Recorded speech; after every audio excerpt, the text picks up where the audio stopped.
Rhythmus war seit Anbeginn der Menschheit Heilkraft. In Ritualen, in Zeremonien, in Heilprozessen.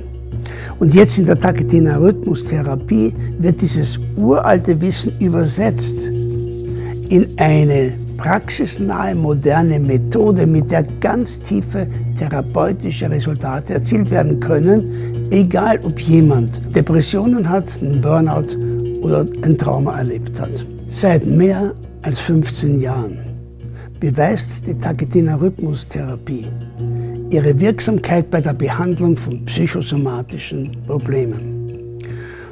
Und in einer Zeit, in der allein in Deutschland mehr als 20 Millionen Menschen an solchen psychosomatischen Problemen leiden, ist es ein hochaktuelles Thema. In der Verbindung von Bewegung, Rhythmus und Reflexion, und das ist das Wesentliche, entsteht nicht nur jetzt ein ganz tiefer therapeutischer Prozess, sondern die Klienten werden zugleich reingeführt in eine Bewusstseinsentwicklung, das heißt in einen nachhaltigen Prozess, der ihr Leben nicht nur aus einem Trauma, aus einer Depression rausführt, sondern sie zu einer Qualität des Lebens führt. Wenn du wissen möchtest, wie Rhythmus Körper, Geist und Seele in Harmonie bringt und auch sehen möchtest, wie die Taketina-Rhythmustherapie in diesen Zeiten eine hocheffektive Methode ist, die Menschen helfen kann, dann bleib dran. Willkommen bei Taketina und jener Kraft, die uns alle verbindet. Rhythmus.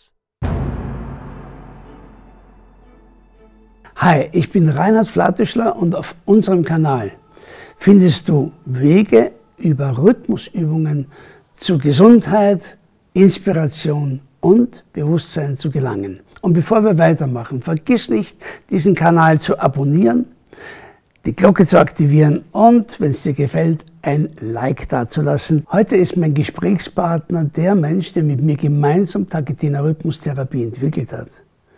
Frank Riem ist Gestalttherapeut, Rhythmustherapeut und der Leiter der Kreativtherapie in den Heiligenfeld-Kliniken. Und ich freue mich, dass er heute gekommen ist, um mit mir zu sprechen. Willkommen, Frank. Ja, danke schön. Und es freut mich auch, hier zu sein. Und wir werden mal schauen, was wir miteinander besprechen. So, okay, Frank, meine erste Frage an dich. Es gibt ja so viele verschiedene Therapien, Maltherapie, Tanztherapie, Kunsttherapie. Was ist für dich als Therapeut jetzt der wesentliche Unterschied oder die Qualifikation von Taketina-Rhythmustherapie? Wie siehst du das? Ja, ich würde mal sagen, das Wesentliche und auch gleich das Tiefste ist, dass eben diese Methode mit Rhythmus arbeitet. Und Rhythmus ja etwas ist, jenseits von musikalischem Rhythmus, was ganz tief in uns Menschen verankert ist. Man kann sagen, alle Prozesse, die Menschen in sich drin haben und die das Leben ausmachen, sind rhythmischen Prozessen unterworfen.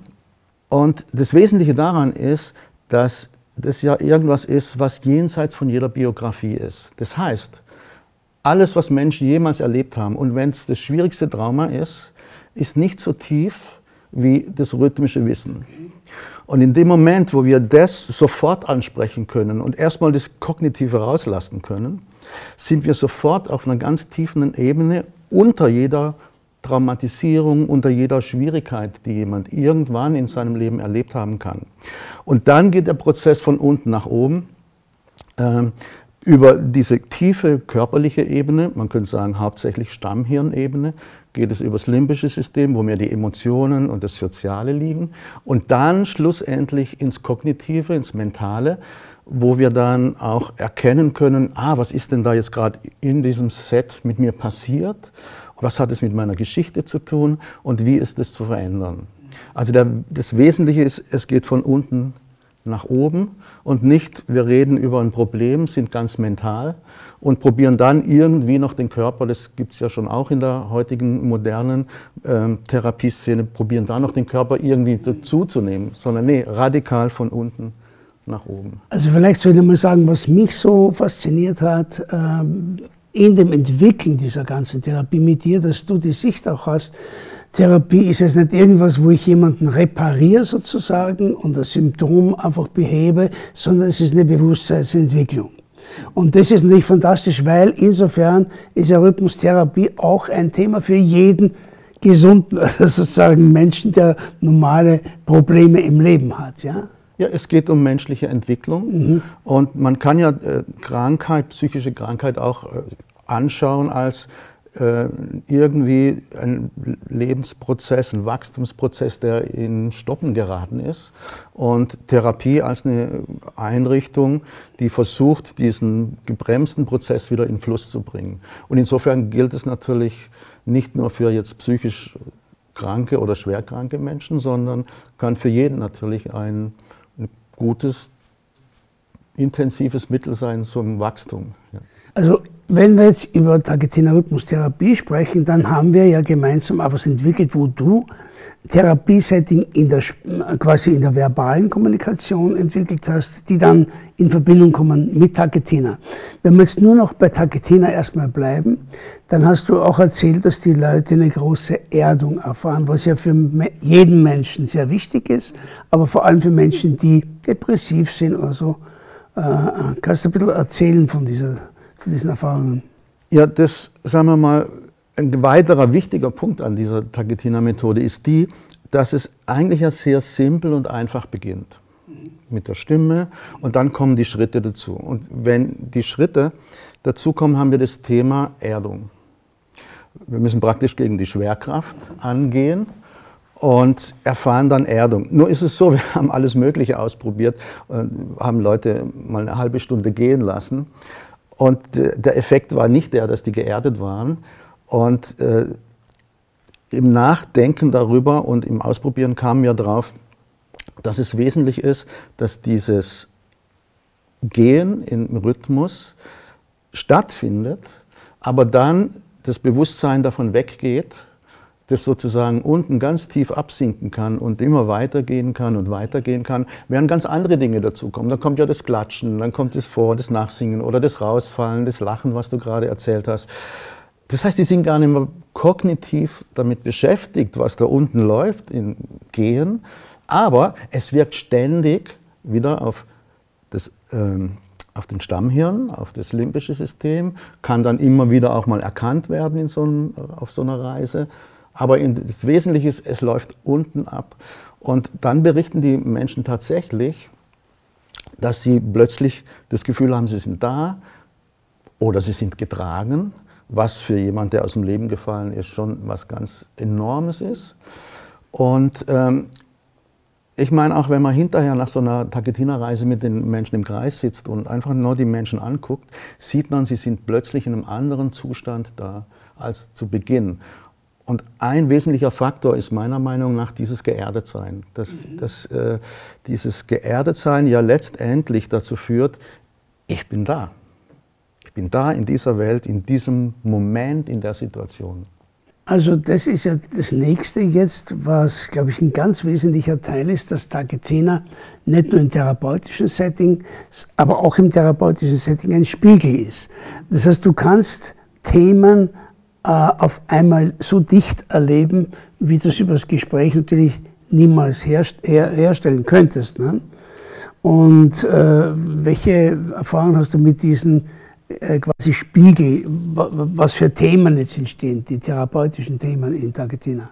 Es gibt Menschen, die merken, dass sie sich gar nicht hingeben können. Und ein wesentlicher Teil des Prozesses ist ja, dass man in einen Flow kommt, in einen Es geht wie von selbst Modus.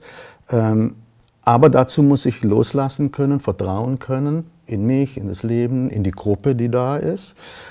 Sonst wird es nicht gelingen. Also plötzlich kann ich zum Beispiel gespiegelt bekommen, ich kann gar nicht loslassen, ich kann mich gar nicht anvertrauen. Das ist übrigens ein wichtiges Thema, anvertrauen können, wichtiges Thema für Menschen, die in Therapie kommen. Also was mich fasziniert an der Sache ist, wie ich Targetina entwickelt habe, also in den 70er Jahren, habe ich es ja eigentlich auch entwickelt, weil ich selber Asthma, Herzrhythmusstörungen und Panikattacken hatte als Kind und mit Targetina plötzlich erste Resultate von Heilung spürte.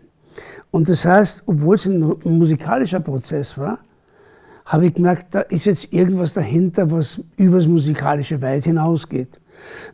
Jetzt kann man natürlich sagen, jeder Taketina-Prozess ist in gewissem Maße ein transformativer Prozess, ja.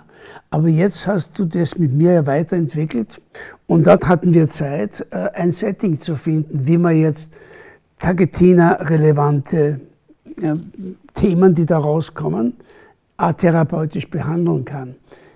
Welche Gesprächsführung setzt du da ein? Wir haben ja viel ausprobiert und gleichzeitig habe ich überlegt, ja, wie kann Veränderung effektiv stattfinden? Und da kommt man ganz schnell drauf, dass eigentlich gibt es immer nur eine Möglichkeit. Ich muss ins Hier und Jetzt kommen, weil Veränderung kann nur jetzt stattfinden. Nicht in der Vergangenheit, es ist vorbei, die Zukunft ist noch nicht. Also wenn es irgendwas geben muss, muss es jetzt sein. Jetzt kann man natürlich probieren über Hier und Jetzt, das ist ja ein geflügeltes Wort in der Therapieszene, was erlebst du jetzt? Aber wenn ich das sage, was erlebst du jetzt, oder den Patienten oder die Klientin frage, dann wird er darüber nachdenken, was er jetzt erlebt. Das heißt, er ist wieder im Kognitiven, reflektieren. Das Kognitive ist wichtig, aber zunächst mal ist es wichtig, dass wir eine Gesprächstechnik finden, und die haben wir dann gefunden, die denjenigen, der da über irgendwas erzählt, was ihn halt gerade bewegt, was ihn drückt, was er schwierig findet in seinem Leben, sofort ins Hier und Jetzt reinführt. Noch bevor er daran denken kann, das ist das Hier und Jetzt. Und wenn diese Ebene in dem Gespräch gefunden ist, da spielt natürlich dann noch das Instrument eine Rolle, das kommt dann alles noch dazu, aber dann können wir sicher sein, dass wir auf einer Ebene sind, wo auch wirklich Veränderung stattfinden kann und nicht nur Veränderung über das Mentale gedacht ist. Das war eigentlich das Wesentliche. Finden wir eine Gesprächsführung, die ins Hier und Jetzt führt, die das dann kombiniert mit dem Instrument, was dann noch dazu gespielt wird. Da kommen wir ja kreieren wir Me and My Story. Ne? Du hast ja eigentlich, da warst du noch in der Taketina-Ausbildung bei mir, hast du schon in Heiligenfeld gearbeitet und hast dann einfach so mal Taketina angewendet, da oben in den Gruppen. Und vielleicht kannst du uns ein paar Geschichten erzählen, was hast du erlebt, das dich sozusagen bestärkt hat, darin zu sagen, da liegt was drin, was für Therapie sehr wichtig ist. Naja, nun muss man mal zunächst sagen, dass Taketina, das war von vornherein gleich klar, ist eine Methode, die jetzt nicht auf ein Symptom an sich absetzt, sondern die viel, viel breiter wirkt. Und Heiligenfeld ist, so wie es gedacht ist, ein Therapiekonzept, was man hat dann später den Begriff der Ganzheitlichkeit gebraucht, was eben auch die Vision hat, wenn wir Veränderung bewirken wollen, dann müssen wir schon die Symptome angucken, das ist schon ein Teil natürlich, aber wir müssen den ganzen Menschen erfassen. Er besteht aus Gefühlen, aus Denken, aus Körperwahrnehmungen, aber auch aus dem sozialen Kontext, aus dem er kommt. Und das hatte ich sofort verstanden, dass das Heiligenfeld-Konzept und das Taketina-Konzept, sage ich mal, dass das wunderbar zusammenpasst, weil beides die Ganzheitlichkeit zur Grundlage hat. Und sagen wir mal, die erste Idee, das zu tun, war eigentlich die, dass wir viele Patienten haben, die wir nennen das Strukturpatienten, die viele Probleme im Leben haben, die mit Selbststeuerung zu tun haben. Also die können sich nicht gut steuern, die können die Gefühle nicht steuern, die Bewusstseinszustände nicht steuern, Beziehungen nicht steuern und so weiter. Und das ganz basale Dinge erstmal sind. Und das Geniale an Taketina ist, dass der Prozess des Taketinas mit einem ganz einfachen beginnt und erstmal ganz viel Struktur schafft. Und dieses Strukturschaffungselement, könnte man sagen, das ergreift genau die Menschen. Weil die müssen praktisch lernen, innere Strukturen aufzubauen. Nun müssen die natürlich im Leben nicht Taketina sagen können, sondern die müssen dann eben Beziehungssteuern können oder. Aber diese Beschäftigung mit der Struktur ist dann nur ein Teil von Rhythmus. Aber er hat ja auch diese Kraft, erstmal zu strukturieren. Die führt wie zu einer Blaupause. Wie funktioniert es überhaupt mit Struktur? Was ist da wichtig? Was wirkt da? Also Zyklus zum Beispiel wäre ja ein Teil. Ne? Oder da gibt es andere Elemente, die halt wichtig sind und die praktisch letztendlich eine Blaupause bilden für innere Prozesse des Strukturwandels, könnte man sagen. Und dann muss natürlich der Einzelne darauf aufbauend, auf dieser Blaupause, diese Ich-Fähigkeiten, sagt man manchmal auch zu diesen Strukturen, die zu entwickeln. Und das hat Taketina einfach in dem Prozess, es beginnt ja eigentlich wie das Leben. Relativ einfach, erstmal mit Struktur und das durch dieses Tal der Strukturen, sage ich mal, muss ich erstmal durchschreiten. Und wenn ich die Struktur habe, ja, dann kommen ja noch die anderen Prozessteile von Taketina, die dann auch interessant sind. Aber erstmal fand ich das interessant, und das war eigentlich der Beginn, dieses Strukturelement zu bieten. Nachher soll die Struktur dann aufgelöst werden, das ist was anderes, aber es gibt halt keine Abkürzung zur Auflösung, sondern erstmal müssen wir hier, und wir hatten ja Boden, so weiter als Thema. Hast du irgendwie ganz konkrete Erinnerungen, irgendwelche Themen, also Situationen damit? Wir können einfach mal reinspringen. Ich habe also eine, das erzähle ich den Patienten auch immer wieder. Da hatten wir einen Zwangspatienten und wenn man weiß, mit was sich Zwangspatienten rumquälen, das ist schon wirklich sehr heftig. Und der war so heftig drauf, dass er während das Gruppenverfahren lief, wir haben da so Säulen in dem Raum, wo Taketina läuft, der hat sich an die Säulen geklammert. Also man muss sich vorstellen, die Gruppe macht Taketina in Bewegung.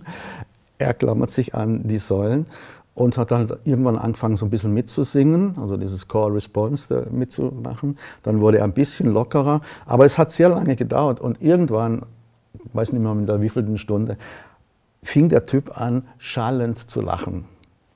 Erstmal ist alles stehen geblieben. Was passiert jetzt? Weil das war so intensiv, das Lachen. Und natürlich ist es dann in der Therapie so, dass man dann fragt, was ist los, was passiert, weil das interessiert einem ja dann, was ist jetzt hier geschehen. Und als er sich dann eingekriegt hatte, hat er erzählt, er konnte selbst über sich lachen mit seinen Zwängen. Das heißt, er hat damit einen Abstand gewonnen. Wenn ich über mich selbst lachen kann, bin ich auf dem Abstand zu meinem Erleben.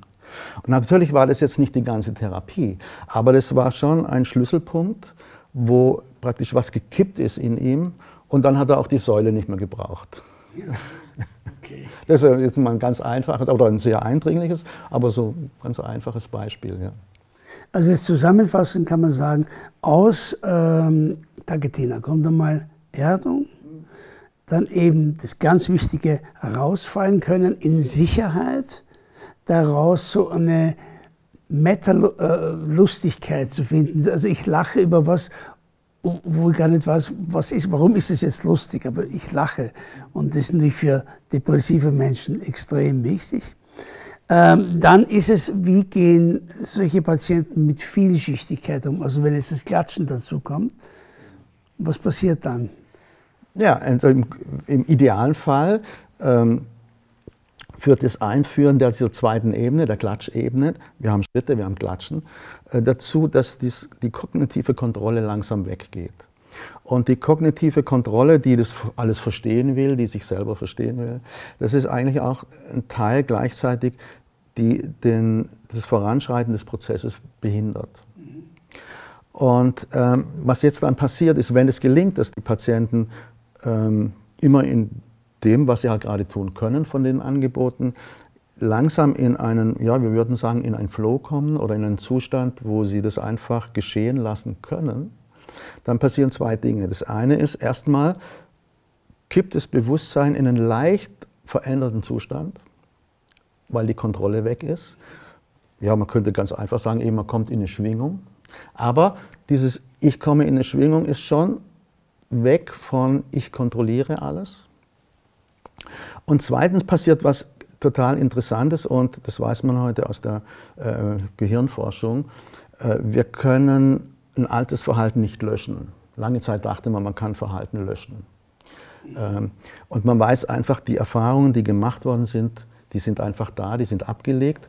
Und eine Veränderung findet nicht dadurch statt, dass ich was lösche, sondern eine Veränderung findet dadurch statt, dass ich, nehmen wir jetzt mal an, irgendeine alte Situation aktiviere und gleichzeitig aber was Neues dazu bringe.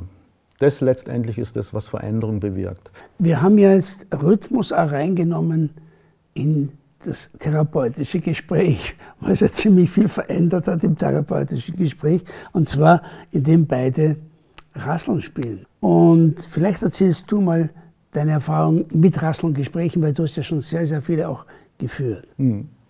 Naja, also die Rassel oder das Rasselgespräch greift ja wieder die Tagetiner Dynamik auf. Ich bin auf verschiedenen Ebenen unterwegs. Und das haben wir einfach ins Gespräch mit reingenommen. Jetzt sitzt man natürlich in einem therapeutischen Gespräch, man hat nicht das im Gruppenverfahren, wo man geht. Und jetzt sprechen wir natürlich gezielt mit dem Klienten, mit der Klientin über das Problem. Da kommt jetzt nochmal das, was wir vorher sagten dazu. Wir haben eine Gesprächstechnik, die auch den Klienten ins Hier und Jetzt führt. Und das verbindet sich. Das heißt, diese Information hier und die verbale Information des über ein Problem Reflektierens im Hier und Jetzt führt wieder genau zu dieser Situation, dass das Hier und Jetzt und das Alte zusammenkommt und dann verändert werden kann. Für viele Patienten ist es, sagen wir mal, ein Thema, dass sie das Gefühl haben, sie müssen ein guter Patient sein oder ein guter Klient. Und das besteht darin, dass ich dem Therapeuten jetzt was Tolles, was Interessantes, was Erhebendes beitrage verbal. Und wir haben festgestellt, dass Menschen, mit denen wir das gemacht haben, die haben zurückgemeldet, dass sie entlastet sind, weil der Therapeut schon was tut. Das heißt, ich musste gar nicht unterhalten, weil der rasselt selber oder klatscht oder macht sonst was. Auf der anderen Seite haben wir festgestellt, haben Menschen auch zurückgemeldet, wenn sie das tun, mit uns in einer rhythmischen Bewegung sind und wir sprechen darüber, und sie zum Beispiel vielleicht auch mal die Augen schließen, bekommen sie ständig die Information, der Therapeut ist für mich da. Und man weiß heute, man nennt es die unspezifischen Wirkfaktoren von Psychotherapie, dass Beziehung, und das heißt ja auch, ich bin da für dich, Beziehung, dass das ein enormer Wirkfaktor in der Therapie ist. Und den kriegen wir jetzt über was Nonverbales, was praktisch wie nebenbei läuft. Da muss ich gar nicht damit beschäftigen, sondern es läuft einfach nebenbei ständig diese Botschaft, ah ja, der ist ja da, der tut was für mich. Vielleicht sollten wir jetzt mal ein Beispiel bringen, wie so eine Rassel, ein Gespräch oder wie diese Rasseln sich anhören und wie das aussieht. Das ist nun die einfachste Form des Rasseln, ein einfacher Puls. Und das ist etwas, was erstmal die meisten Menschen sofort können. Das heißt, ich mache das Gleiche wie du, wir sind verbunden. Und was hat es therapeutisch für Relevanz? Ja, wenn wir jetzt über ein Problem oder eine Schwierigkeit reden würden, die du zum Beispiel hast, dann würde das bedeuten, wir sind auf der einen Ebene, auf einer Problemebene, reden über das, was schwierig ist. Und die andere Ebene ist, wir sind ständig verbunden über den Rhythmus. Das heißt, ich, zum Beispiel jetzt als Therapeut, bin bei dir und du bist bei mir. Wir zusammen. Das bewirkt das und das macht ein tiefes Sicherheitsgefühl mit der Zeit und führt dazu, dass Patienten ein Vertrauen kriegen in den Prozess. Das Interessante war, ich habe das ja auch immer mit Menschen gemacht, die jetzt nicht in Therapie waren, sondern auf der CEO-Ebene und die hatten ein Problem miteinander, dass sie etwas lösen mussten. Und immer wenn einer angefangen hat, etwas zu reden, was nicht stimmt, in dem Moment war das Ganze im Rhythmus auseinander. Ja, das ist ja das, was wir auch in der Therapie gesehen haben. Wenn es nicht mehr relevant ist oder wenn der eine von den beiden ein bisschen schummeln will, dann fängt es an, im Rhythmus sofort spürbar zu werden. Ja. So, nun haben wir eine andere Situation. Ich habe eine Rasselbewegung und du antwortest jedes Mal mit einem Klatschen. Das heißt, was ist das jetzt therapeutisch gesehen? Jetzt haben wir eine völlig andere Situation als gerade eben, nämlich jetzt sind wir praktisch tatsächlich mit unserer Persönlichkeit gegenüber. Du machst etwas anderes wie ich, aber das Einmalige daran ist, klar, wir machen was anderes. Du rasselst und ich klatsche in dem Raum, wo du gerade für einen Moment still bist. Und das Ganze passt aber doch zusammen. Genau, das heißt, wir sind verbunden in dem Rhythmus. Wir sind verbunden und gleichzeitig sind wir aber individuell anders unterwegs. Und wir müssen immer auf beides lauschen, auf diesen Rhythmus, der dahin fließt und auf das, was wir sagen. Also zwei Ebenen zugleich. Man könnte sagen, wir achten die ganze Zeit auf die Beziehung, wie ich und du zusammenkommen können. Und gleichzeitig reden wir halt über was auch immer gerade relevant ist. Das Wunderbare an dieser Rhythmustherapie ist ja, dass sie so angelegt ist, dass sie nicht nur für Pathologien oder für schwere Erkrankungen geeignet ist, sondern es gibt ja diesen ganzen Fächer von einem Menschen, der von früh bis spät glücklich ist, bis hin zu einem Menschen, der richtig mit dem Leben und mit sich und der Welt kämpft. Und da gibt es ja keinen harten Schnitt, ne? Sondern auch wenn du jetzt einfach nur mal einen schlechten Tag hast und irgendwie emotional nicht ganz stabil bist, kann dir Rhythmus helfen. Die Frage hier jetzt an Frank ist noch rein im therapeutischen Bereich. In welchen Behandlungsbereichen siehst du die Rhythmustherapie effektiv und was kann man damit behandeln? Ja, also da kommen wir wieder zum Anfang eigentlich zurück, nämlich zu dem, dass Rhythmus was ist, was in allen Menschen ganz tief angelegt ist und damit natürlich ein Medium, was jeden irgendwie, nennen wir es wieder mal Wachstum, bescheren kann. So klingt es immer, wenn man von Psychotherapie redet, sehr, es geht um schwere Probleme, um ganz drastische Dinge. Natürlich, da ist Taketina sicher geeignet und ist stark, das haben wir ja gesagt. Die gibt es ja auch wirklich. Die gibt es auch wirklich, aber es gibt ja nicht nur die Menschen, die diese schweren Probleme im Leben haben, sondern auch Menschen, die, ja, wie du und ich, könnte man mal ein bisschen lax sagen, ja, so im Alltag halt ihre normalen Probleme haben. Was weiß ich, die kommen immer mit dem Chef irgendwie in Tüttel vielleicht oder haben Beziehungsprobleme. Oder mit der Beziehung. Beziehung, genau. Und sind aufgefordert, sich selbst mal anzugucken, was passiert denn da eigentlich, wenn ich mit jemandem zum Beispiel in einen Beziehungskonflikt gerate. Und da ist halt eben genau diese Tatsache, dass Taketina in jedem angelegt ist, würde ich sagen, ermöglicht es, dass ein ganz großes, ein breites Spektrum von Möglichkeiten, von ganz einfach bis zu hochkomplex. Also ich meine, ich habe auch eine Traumatherapieausbildung, ich habe eine schwer traumatisierte Menschen in der Gruppe gehabt, habe mit denen Taketina gemacht. Das, wo ich glaube, dass im Moment die meisten Menschen hängen, ist dieser Druck, der ständig, diese Krise, jene Krise, ja. Das heißt, was sehr, sehr viel da sein wird, ist Nervosität, Überstimulation des Nervensystems. Und da müssen wir nochmal drauf sagen, rein Taketina-mäßig ist ja schon nur durch Taketina machen, stimulierst du den Vagusnerv, was natürlich das parasympathetische Nervensystem aktiviert und quasi dein ganzes Nervensystem harmonisiert und beruhigt. Ne? Ja, wobei aus meiner Sicht es noch ein bisschen komplexer ist, weil das weiß man ja aus der Traumatherapie, da haben ja Patienten, die sind immer energetisch am Anschlag, also es ist immer so ein Arousal, nennt man das, im Nervensystem. Und Gesundheit besteht nun nicht darin, die einfach nur runterzufahren, sondern Gesundheit besteht darin, also psychische Gesundheit, wenn man jetzt mal vom Nervensystem ausschaut, dass die runterfahren können, aber wieder hochfahren können, dann, wenn es gebraucht wird und nicht chronisch ständig am Anschlag sind. Und das macht das Taketina ja auf eine geniale Art und Weise, weil es bietet ja Phasen von Sicherheit und wo es selbstverständlich geht.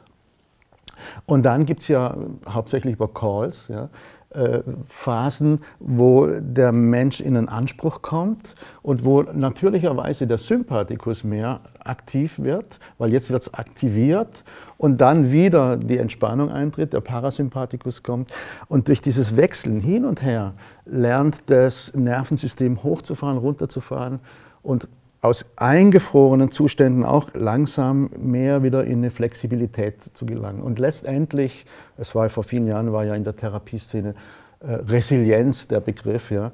Ich würde sagen, das ist Resilienz, dass das Nervensystem dann, wenn es gebraucht wird, hochfahren kann, wenn Gefahr wirklich da ist, dann aber auch sofort wieder runterfahren kann, wenn es sicher ist.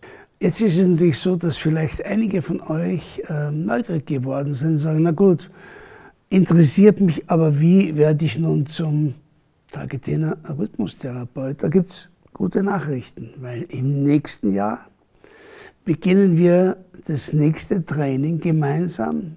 Der Frank, ich, Franks Frau, die Bettina, die ist Ärztin und die Anna, meine Frau, die genauso unterrichten wird hier. Also wir haben einen Lehrkörper von 4, 2 Therapeuten, 2 Musiker. Und es beginnt in Nürnberg. Nähere Informationen sind hier unten verlinkt. Vielleicht lernen wir uns kennen und du bist auf dem Weg zum Taketina Rhythmustherapeuten. Frank, was siehst du als Benefit für die Leute oder was erleben die Leute, die in so eine Ausbildung kommen, aus deiner Sicht? Ja, da gibt es zwei Dinge. Das eine ist, natürlich bekommen die ein Know-how. Dafür ist es eine fachtherapeutische Ausbildung. Und das ist auch ganz wesentlich. Aber wir haben ja beide auch die Vision oder die Idee oder das Wissen, dass es wichtig ist, die Dinge, die man Menschen beibringt oder beibringen will, dass man die selbst auch erlebt hat. Deswegen ist der Selbsterfahrungsanteil sehr hoch in dieser Ausbildung. Die werden halt langsam herangeführt, es wird dann immer komplexer natürlich, so wie in einer Therapiesitzung halt eben auch Komplexität steigen kann. Und das Berührende war für mich, also als wir die letzten Prüfungen abgenommen haben, wie deutlich geworden ist, dass die Menschen persönliche Entwicklungsschritte gemacht haben. Und nicht nur einfach ein bisschen, sondern die waren am Ende der Ausbildung sehr verändert, würde ich mal sagen. Und das ist natürlich schön, wenn man sieht, ja, Leute können ein Verfahren handhaben, was wichtig ist, aber sie haben sich auch entwickelt und wir haben nachher, was weiß ich, 16, 17, 18, wie auch immer, wie viel das sind, oder 20, Therapeuten, die individuell sind, die zwar diese Methode beherrschen, und da gibt es was Gemeinsames, aber wo auch jeder einfach aufgrund von seiner Art, von seinem Gewordensein gut mit Menschen arbeiten kann. Und dann werden wir also vielleicht noch mal zeigen, welche Instrumente man da lernt in dieser Ausbildung und wie das Ganze aussieht. Das ist nun das Instrumentarium eines Taketina Rhythmustherapeuten, die Trommel und dann der Berimbau, der den Klang bringt.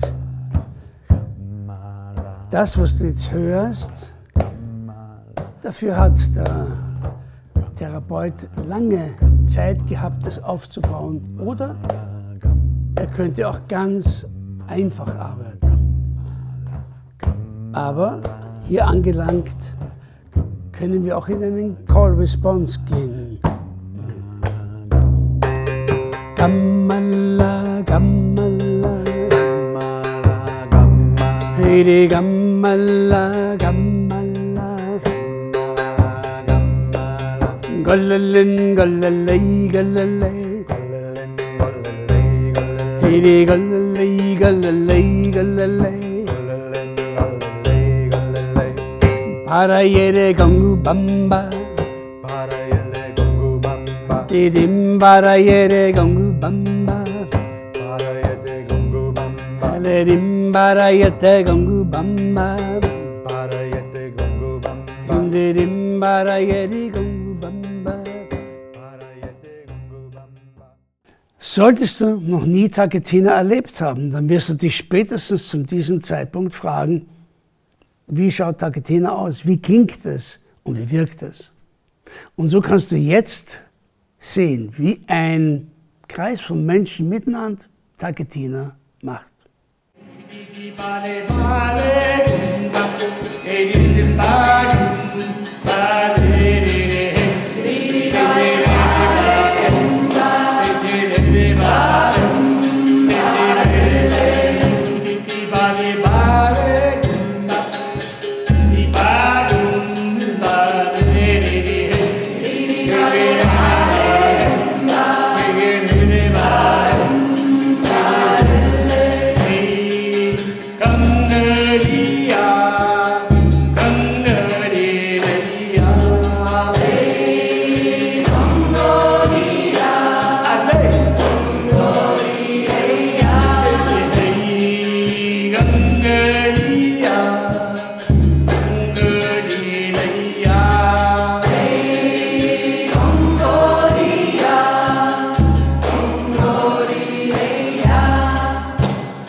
Vielleicht aber möchtest du selbst ausprobieren, wie Taketina sich anfühlt.